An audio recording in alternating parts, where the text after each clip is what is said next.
how do I realize value out of my investment? Yeah. You know? Yeah. So in a simple balance, if I've invested $1 today, when am I getting to see the return?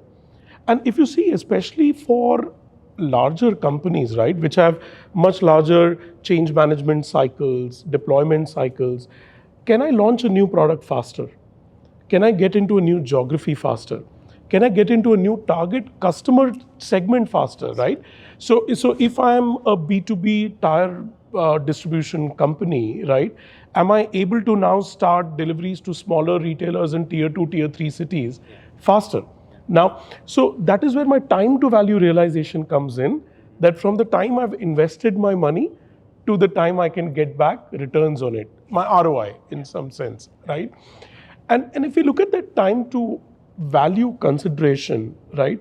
Um, Again, in that perspective, right? If you look at different kinds of organizations, whether you're a mature, large enterprise or you're a new, upcoming company, how would you like to then differentiate this build versus buy decision again for both sides? Yeah.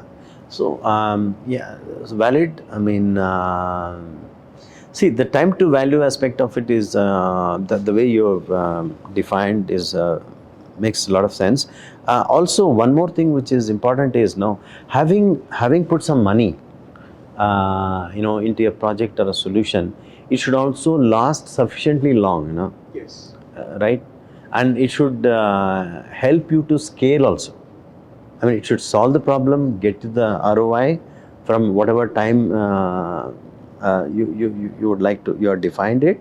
It should also last long enough, right? Otherwise, no, you will have frequent, refreshes which you need to be done. And from that perspective, I think once again, many times it makes sense actually to look for solution provider who is an expert in that domain, let's say logistics, because he knows the fundamental aspects of logistics. He knows all the nitty gritty, like I mentioned earlier, fulfillment, hub management, first mile, mid mile, last mile, what have you, all these aspects of it.